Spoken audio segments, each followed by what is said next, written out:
Welcome to Work in Progress, where you write and we read. I'm Echo. Today we have Rachel here as a guest. Do you want to tell us a little bit about what you do and why you're here? So I'm Rachel A. Rosen, and I do a bunch of things, and I probably do too many things, and I should have picked fewer things, and that would have been a better life choice than what I did. So I'm a high school teacher, graphic designer, podcaster, shit poster, political agitator, and ne'er-do-well. And in my spare time, I write books. And most of what I write is fantasy and sci-fi, but every so often something really bizarre sneaks in there, like the Sad Bastard Cookbook. Ooh.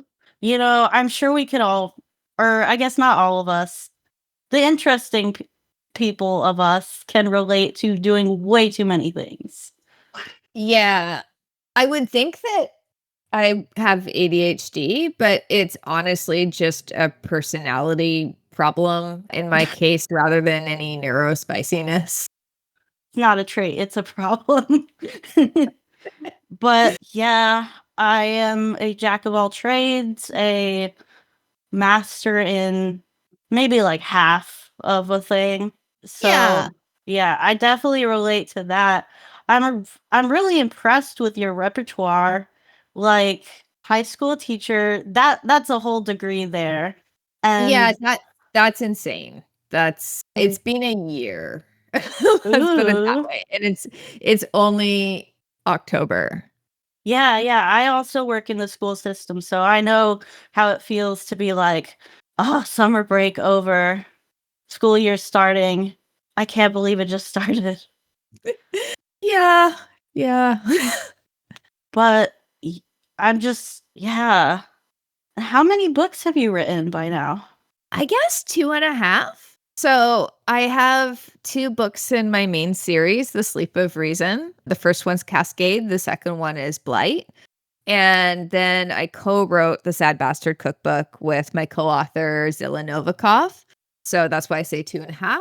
And I have a bunch of short stories in various places. So I don't know. If you put them all together, they maybe make like a tenth of a proper book. That's pretty cool. I hear that that's one of the ways to kind of build up your writer resume is just to submit short stuff to magazines and stuff. Is that how you got your start? That would have been the smart way to do it. So that's what you're supposed to do. And instead, I did it backwards and I started like a doorstopper fantasy series that's a absolutely unsellable trilogy.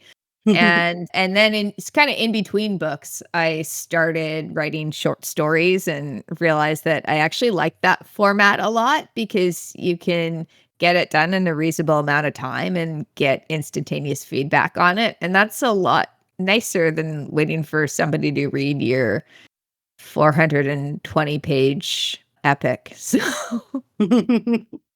yeah, I know if you're thinking of breaking into publishing seriously, that is a much, much better way to start than the thing that I did. Wait, what did you do? You just started with a book and then you just threw it out to people? How did you go about that?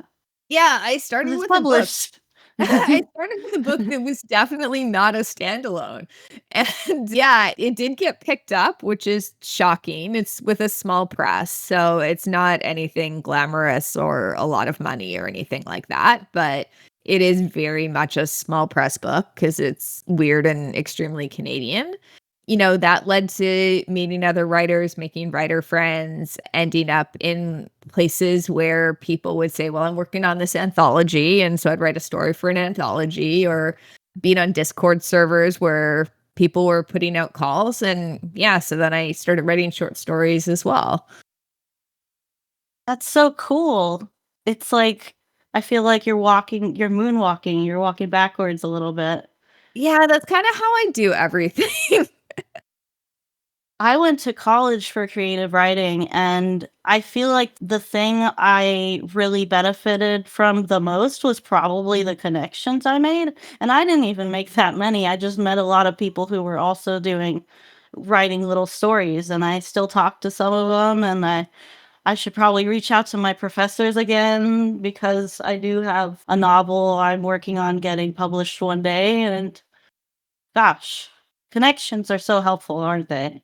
Yeah, it's actually the only reason I got anywhere, to be honest, and I think it's the only way that anybody gets anywhere is eventually you meet somebody who is just slightly more famous than you are, and they raise you up. And now I get to hobnob with, like, really well-known people, so that's cool. Whoa.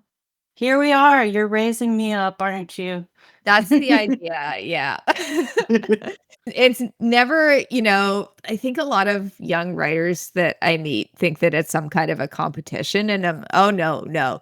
This is a collective act of community. Mhm. It just takes one of us to get our foot in the door, and then we're all coming in the room. We can come in. Let's go. I'm just imagining now like a scene from a movie where you're propping open a door or something. Yeah, Go, it's like go, go, go. it's a heist, but the jackpot is just, like, readers. Yeah, more community there. Yep. Sorry, So I really hope you can't hear my cats growling at each other in the distance. that's just ambiance. I can't Okay, hear it. You're good. you're good. Yeah, But it's not if I could, I'd probably think it was cute and cool. I can't hear it though. I have a cat over here too. She likes to eat my cables. So, you already mentioned your book series you got going. You have 2 of them out, correct? yes. And how many are you allowed to tell us how many you have planned? Yeah, yeah, there's 3. I'm currently about 36K into the last one, and then it's done. It will be a definitive ending. I'm not here to George R. R. Martin anybody. Oh, thank God. I'm waiting Yeah. for that next one, and I think he's gonna release it after he dies, maybe. I don't know how Mhm. that goes. I don't know how that's gonna work. I'd love to hear, like, a little synopsis of you don't have to say anything about the one that hasn't come out yet, but as I am unfamiliar with the first 2, I'll be honest, I'm unfamiliar. I'd love to know what it's about and, like, the genre and the premise. Yeah, sure. I mean, I've been struggling since I wrote the first one. I published the first one in 2022 to come up with quick sort of back of the envelope summary.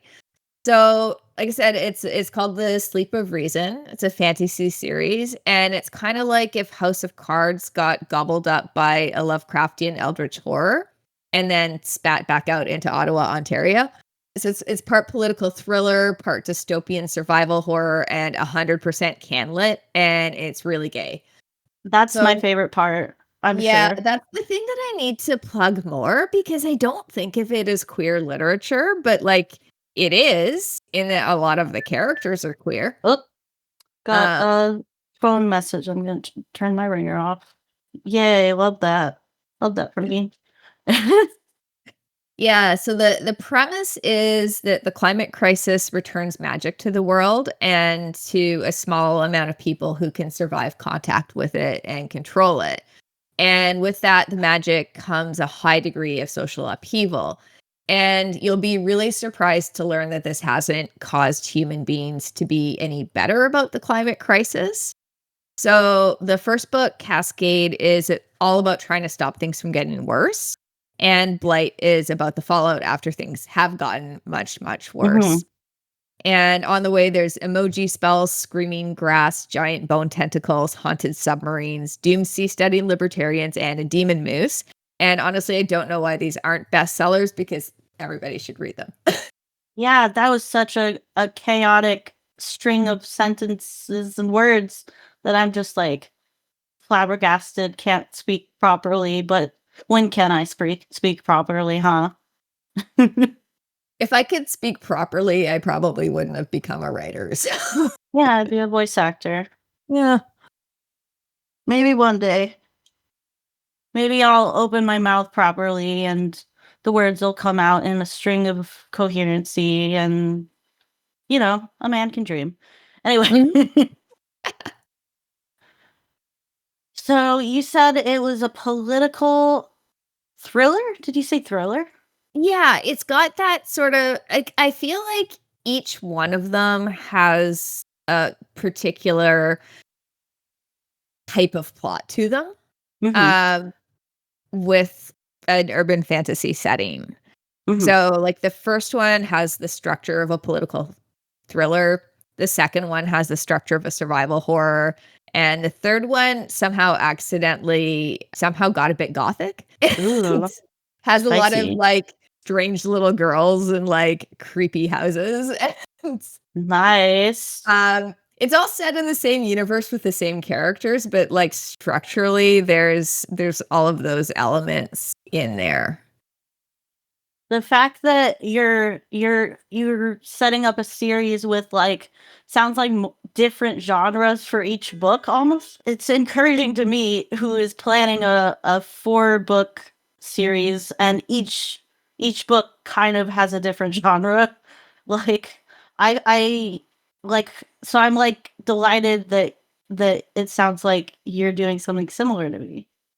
Not Yeah. the same genres, but But it's they're yeah, different. it's an interesting way to write. It's something that I didn't realize until after I'd written the first 2, but, I mean, one of my big influences is China Miéville, and his main series again, it's all fantasy, it's all set in the same world, but the first one is a dungeon crawl, the second one is, like, a seasteading adventure, and the third one is a western, and it That's takes a exciting. really long time reading them before you realize what's happening and the structures that he set up, and then it's like, "Oh, that's really cool."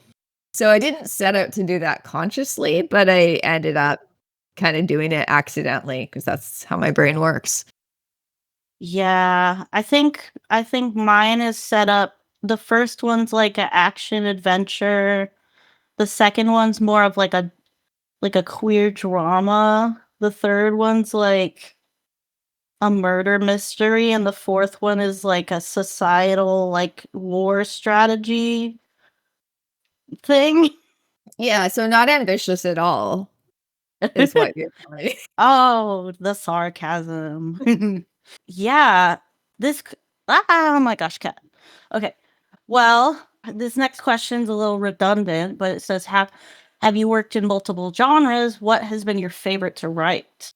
Yeah, so, like, this series is like I said, it's technically urban fantasy and it's fantasy set in roughly our world, but with magic.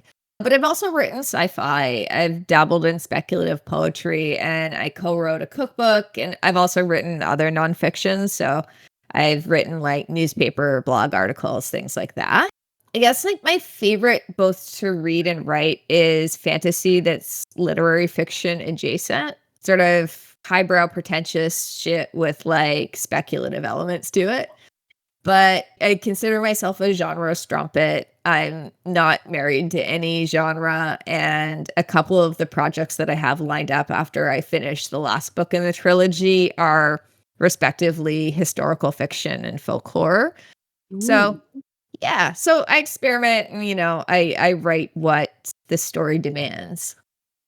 that's very interesting. Very, very, I can't think of the word, not broad. Very, Eclectic? I don't know, just many, many, many talents, many interests. I am struggling for words right now. Yeah, it's like I set out like, looked at what making an author brand entailed, and then I went and did the opposite of that. Yeah, you're no Stephanie Meyer, I'll say that. No. Would you say your stories are more plot focused or character focused? I think they're actually more idea focused or, like, image focused, so I usually start off because there's a scene in my head that I can't stop thinking about, and the story comes out of that scene. But what keeps me writing is the characters, so, Mhm. I get the voice in my head, and I can't get it out until I write it out. A lot of what I read doesn't really have much in the way of plot, probably shows in my writing. It's really hard for me to think of things in terms of plot, like, the plot sort of organically Mhm. develops out of the setting and the characters do things, and I'm following them around with, like, a little notebook. Yeah. So it sounds like your characters are very developed and they're influencing the plot rather than the plot's influencing them. Yeah. Yeah. I I mean, I mean, guess that's there a broad statement, but yeah. I mean, they're my little puppets. Oh, They yeah. do what I make them do, but I feel like I'm taking cues from them a lot of the time. Oh, yeah. Sometimes I'll write, and I didn't believe this until I was like, had it happen to me, but sometimes I'll write and I'll be like, this is what the character is supposed to do. But the character doesn't want to do that. They want to do this instead. I'm like, come on, I have to rewrite this scene I planned. Yeah, and then you change it, right? Because there's a Yeah. reason why they're doing that. Yeah. Like, I've been planning certain parts of this series like for years, and then my characters have changed since those plans were created, and now they wouldn't do those things. They've learned lessons, and I'm being kind of vague, but I get you. I get I get what you mean. Did I spell that wrong? No. Sorry. Do you have plans for how your characters will develop in your series or other works? So I know who lives and who dies. Insert evil villain laugh here. And Yeah. in a very broad sense, I know where everybody ends up. There's been a few times when I've been surprised by a character's arc, and in a couple cases, characters who I meant to survive died, and in one very glaring case, a character that I intended to kill off survived. And I think you can actually tell when in the series that happens and who it is. But for the most part, there's an arc, and the arc is like, what if there was a weird guy and then he made bad choices and then we got to watch? Very cool. Are there themes or lessons readers should take from how your characters develop or act? Well, like, first of all, you should not take life lessons from how my characters act Oh, or yeah. Yeah. anything that I write. I'm political fiction, but it's not message fiction. It's like Okay, my yeah. characters are messy and they're trying to find their way in a world that has absolutely no caring for human frailty. So I guess like on a meta level, there's the idea that you need to like allow space for doubt and cynicism. And then on the flip side, I have my own kind of cringe idealism.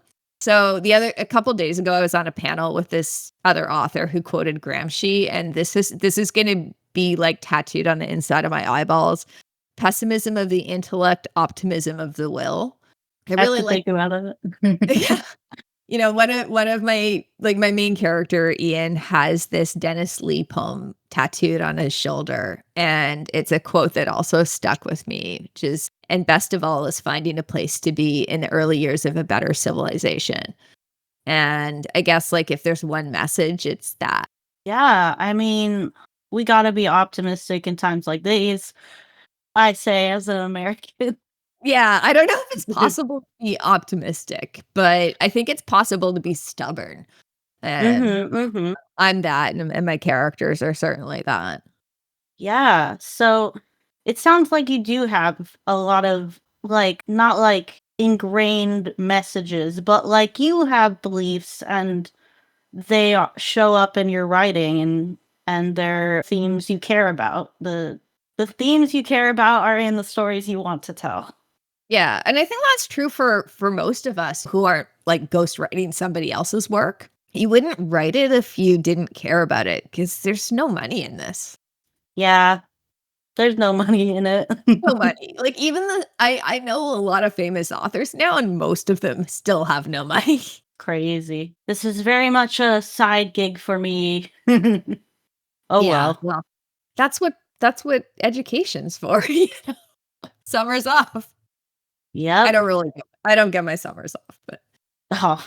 Well, you work in both dystopian and political fiction. So, have you found any similarities or differences between them that kind of set them apart? That's kind yeah, of a I mean, weird I think question. yeah, I think there's more similarity than anything else. So, like, a lot of smarter authors have pointed out that there's like a thin line between one person's dystopia and another person's utopia. And I think like any kind of political fiction will probably devolve into dystopia if you let it go on for long enough. Although, like, so one of the biggest obvious influences on my series are Armando Iannucci's shows, The Thick of It and Veep, which, like, if you watch them, like, that's my sense of humor. But, like, a really long time after they both aired, they look about as optimistic as The West Wing now because whenever the politicians screw up on them, they have to resign. And I think that that's the case for dystopian fiction as well. So, like, you have something like Brave New World, which at the time was like a dire warning kind of story. And now like that looks like a very nice place to live where you get free drugs. Yeah. I mean, yeah. I don't have much to add to that. Is there something that ugh, what about these 2 genres appeal to you as a reader versus as a writer? Because you read it and you write it. What do you like to read? What do you like in it? Oh my god, I'm so bad today. You heard me the first time. I'll Yeah, I cut the got it. I rest got out. it. You got it. Yeah. So I think what draws me to it as both a reader and writer is like that's the thing that I know best because I am swimming in the soup and so are you and so are all of us. Like anything that you're writing now in the year of our Lord 2025 is a climate crisis story because we're in a climate crisis. So you're either reacting to it or your reaction is not reacting. And we're in a dystopia now, so you might as well use the moment to problem solve a little. And like when these genres are good, they're really good. So, I think of things like Parable of the Sower, Everything for Everyone, Marrow Thieves, Siege of Burning Grass. Like all of these books have really interesting things to say about the state of our world, the ways in which we can resist fascism and build community, and ways to envision something different. And so I love both of these genres for that reason. And then when I read bad dystopian fiction, 'cause there's a lot of bad dystopian fiction, I get really angry and I angry write. And specifically, I want to angry write a better version of the thing that I just read. Yeah, I mean, you're taking their ideas and making something better or newer, Yeah. different. I'm like, this isn't how it would work. That would never work out. Here's how it would work.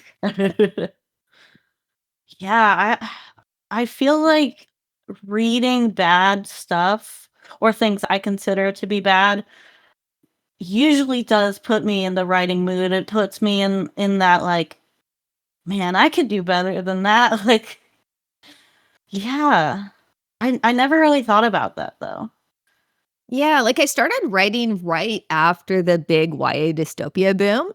And there was so much that pissed me off about those books. Like, I thought that The Hunger Game was fine, but everything that came after it, I couldn't stand. And I'm Mhm. like, no, this can be done better.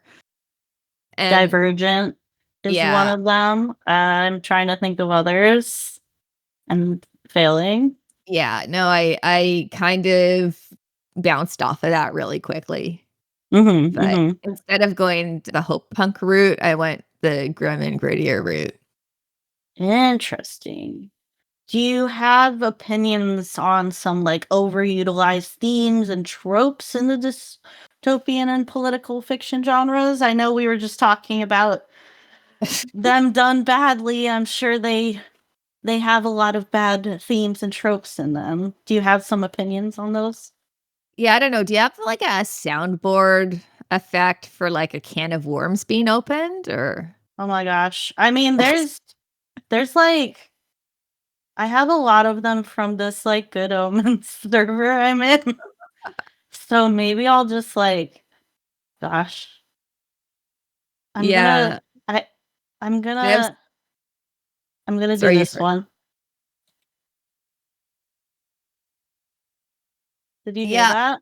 that's perfect. I love that. Awesome. I don't know if it picked up, but that was great. I have I have so many opinions. Yeah, so I went to this panel with Ada Palmer where she was brilliant because she's just brilliant in general. And I wish I'd taken notes because she distinguished between types of dystopias, and I'm not going to do it justice, but I'm going to try. So, like, you have your classic dystopia, which is here is a warning against a bad thing, and it resolves by the protagonist is going to be crushed or killed by the bad thing. So, like, you have 1984 and Fahrenheit 451. And the goal of these is like Get the reader to take action now to stop the bad thing from happening. And then there's a category of things that show you how to survive and endure the bad thing. So, like, you have It Can't Happen Here and Handmaid's Tale, which are kind of like, you grit down and you get through it. And then now you have modern dystopias, which are about how to fight back against a bad thing.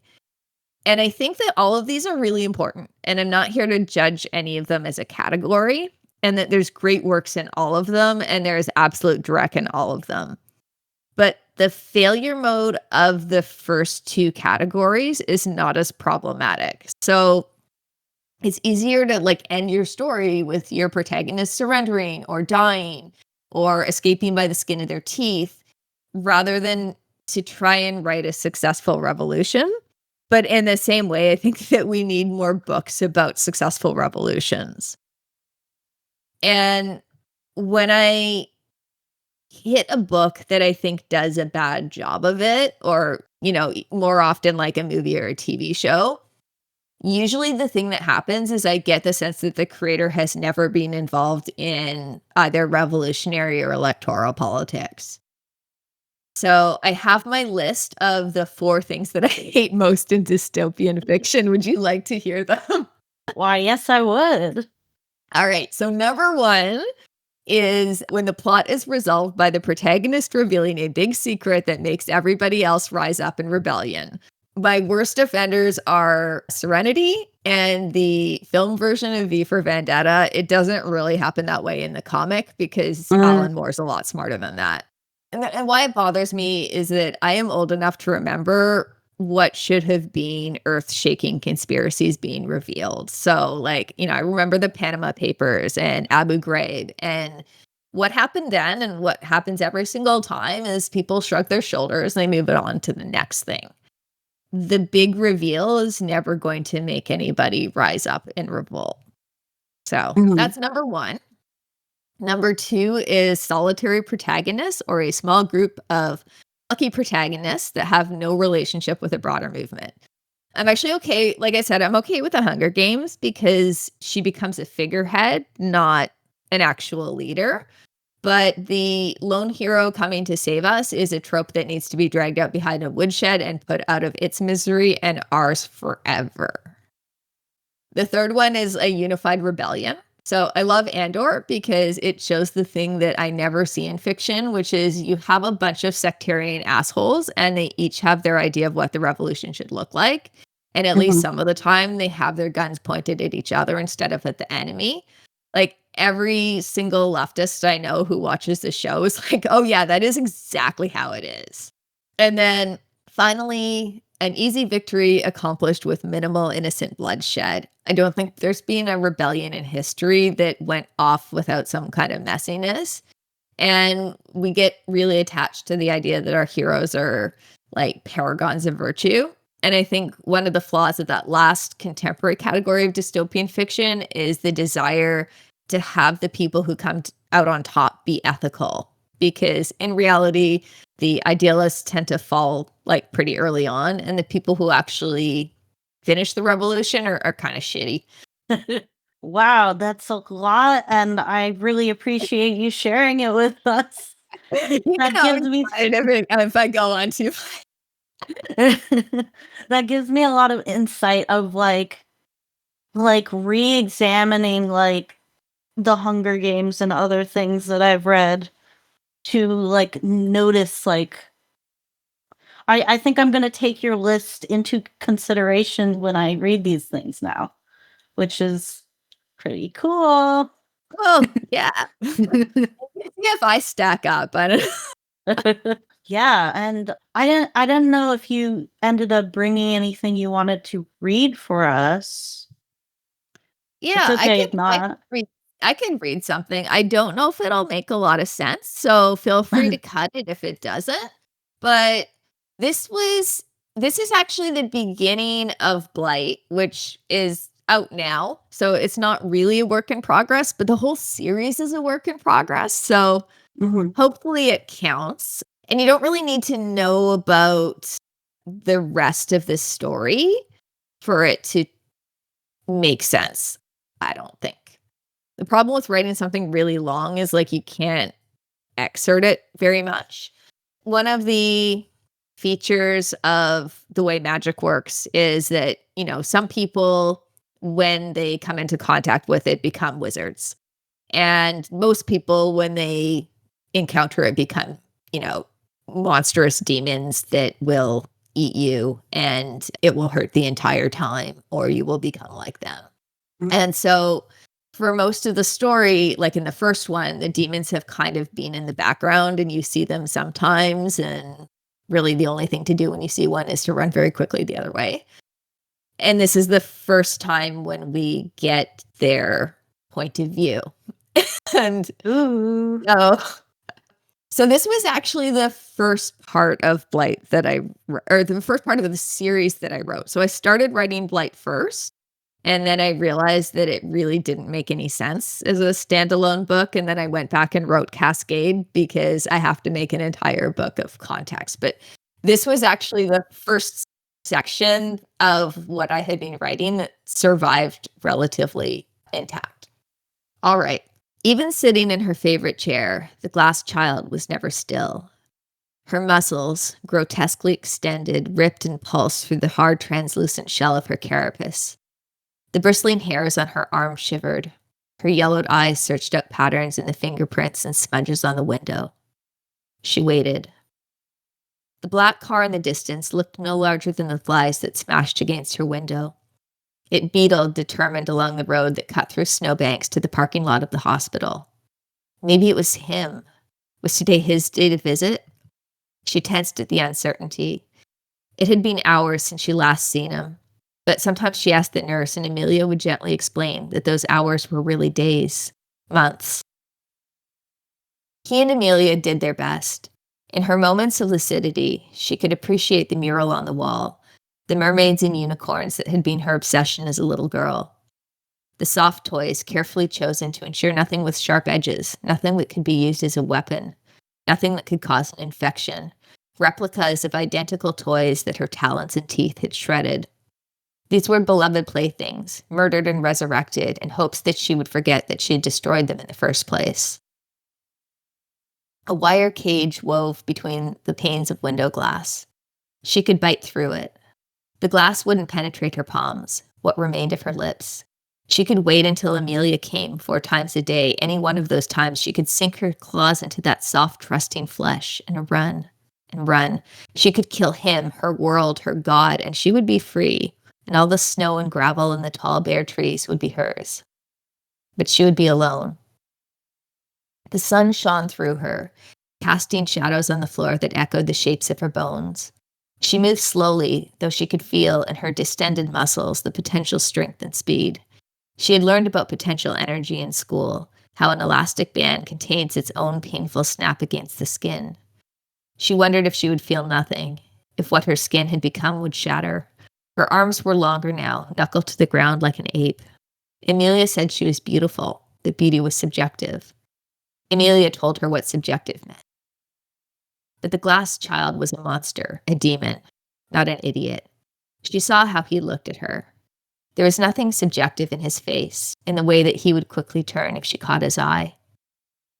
Her heart, a melted, deformed wreckage that nestled inside a partially reabsorbed ribcage, pulsed harder at the sound of footsteps. But it was only Amelia at the door, soft-voiced, gentle Amelia, who kept her head low and her fingers splayed before her, as if the seconds her caution would buy her could spare her from her charge's rage. Amelia in her nurse's scrubs, all cotton and Velcro, the laces removed from her shoes. Amelia didn't call her by name or ask her how her day was. She was a prisoner just as surely as the child herself, a ghost of a girl who lived or died on his sufferance, the same as anyone else. Amelia was scared of the glass child whose shell she sponged clean daily, who could snap her neck in a whiplash tantrum. But that was nothing beside the fear that she held for him. "I think he's coming to visit today," Amelia murmured. And the glass child's heart, that misshapen coil held together by magic and will, might have exploded out of her chest. She didn't recognize it as a seizure, not at first, until the fit came over her and she toppled from her chair, twitching and convulsing on the floor, her consciousness flickering in and out like a broken light bulb. She pissed herself. She vomited. She heard Amelia swear as if from a great distance. Dragging herself upward, she saw that she had vomited on a shoe. Patent leather, shiny black. Him. Sorry, sorry, sorry. Is she dying? She does this sometimes. It's part of her condition. Here, let me. Don't touch me.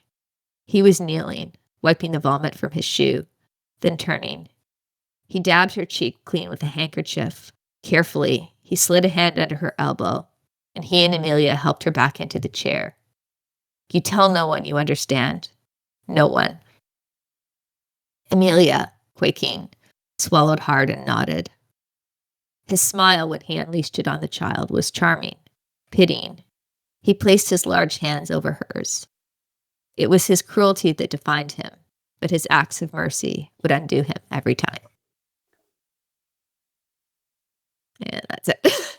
Damn, that's really good. I really like attached myself to all the descriptions, the like beetly, the like bones, like all these like little descriptors that kind of like not the like creepy crawly made my skin crawl, what all that stuff. Very cool. It was very visual, even though like I like don't know what these two human-esque characters look like.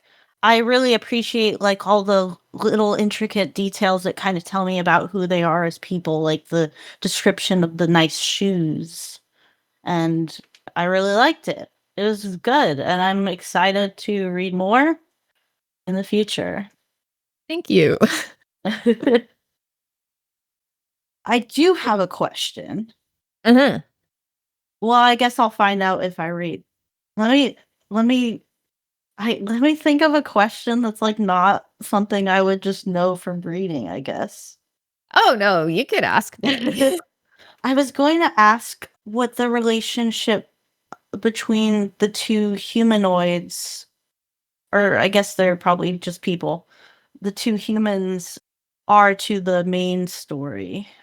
Yeah, like they're both all 3 of these are fairly minor characters. Okay. And when you're reading this, you're not necessarily supposed to know who any of them are. But yeah, spoilers, I guess. At the end of the first book, there's a magical terrorist attack and it Mhm. takes out most of the government. And the sole kind of highest ranking person who survives because he's, got a whole bunch of children there for a photo op, including his own daughter. And he's Mhm. standing behind his daughter when the blast hits. And so she is killed in it, sort of. And Mhm. he's the last man standing who eventually becomes dictator. And Mhm. so this is the scene between him where you find out that his daughter hasn't actually died. She's become a monster. The very Mhm. thing that his government is there to protect people from, and that he has stashed her away. Very cool. So that gives like us, the reader, like a new kind of perspective of this character, like that we might have only heard of or seen from afar. We're getting this like introspection and like multifacetedness of this person who I imagine the main characters are not experiencing. No, and like a big thing for me when I was writing this is because it is a work of political fiction. Mhm. It's not from the point of view of like the prime minister or like Mhm. anybody particularly important. It's all like the advisors and the consultants and the interns and the activists protesting outside. So it's all sort of people in the orbit of power, but you never really get the point of view of the people at the top, which is like very intentional. Mhm. That's a less interesting story to me, but I did think it was important that you got a glimpse into what this guy's personal life was like. Yeah, for sure. I imagine reading that scene would really flip me on my head. Hopefully, hopefully. Assuming I read it in order. No, I didn't write it in order, so I should Oh, definitely yeah. read it in order. Fair enough. I think we're gonna wrap up if that's okay with you, Yeah. unless there's something fun you wanna talk about. Oh, no. I've talked a lot. Yeah, yeah. I mean, I feel like I haven't talked this much in a week. And I wasn't even doing all the talking. So, usually when we wrap up, we'll, like, generally be like, "Oh, these are our current projects," or anything we want to, like, discuss. Like, I usually plug, like, a song I'm listening to. Yeah, what are you listening to? I've been really into this band called Dirt Poor Robins, which is like I don't know anyone who knows it other I've never than heard of me. them. Yeah, I don't know. I just like their songs. They're pretty good. Dirt Poor Robins. I'm not related to that band, nor do I think I ever will be.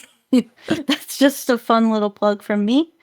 And then if you wanna plug your work and your social media, I'll also have them in the and any other links you wanna share in the description of this episode. But, yeah, do you have anything you wanna. Yeah, sure. So I'm currently working on the 3rd and final book in the series when I can. And in the meantime, you can read the first 2. So the first one's called Cascade, the second one is called Blight, and they're both out wherever you get your books online or I also want to plug your local library and asking your local library to order my books because then you get to read it for free and I still get paid for that. So Ooh, people don't use their library cards enough, or like they think that it's going to hurt the author. It definitely helps the author. that's So, awesome. yeah, you can always read books for free. Like, definitely, if you can afford them, buy my books. But if you can't, you can get them.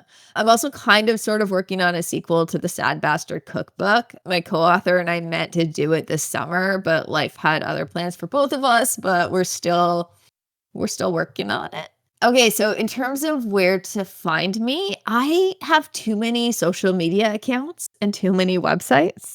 I kind of like got the advice that we all get that you need a following if you're going to get anywhere in writing. Mhm, And mhm. so I made accounts on everything. So I'm most active on Blue Sky as Darker Than Vanta. And I'm on Mastodon as You See a Tortoise at Wandering Shop. And if you want to find me on Discord, if you know how to find me, you will find me. And then I'm on Meta as Rachel Ash Rosen if you're still into giving your personal information to Mark Zuckerberg, but I don't check that very often.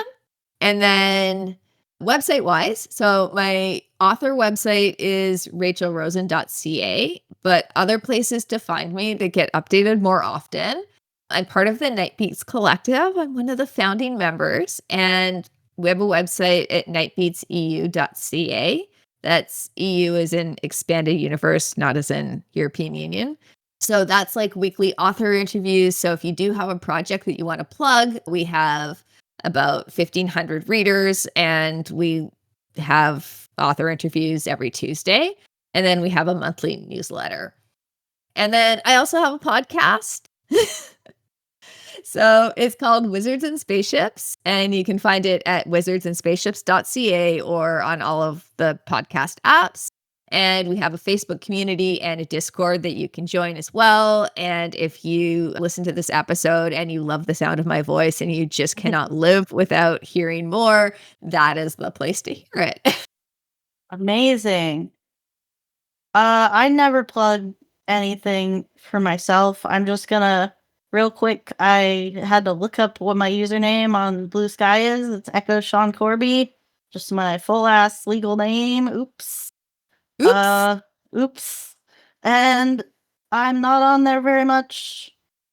I'm on all the things. But actually I should probably plug my card. Uh Yeah, cards are great. Cards are great. I also have a card. I think it's just Rachel A. Rosen. I have to check what mine is. It's echoseancorby.card.co. Card is spelled CARRD.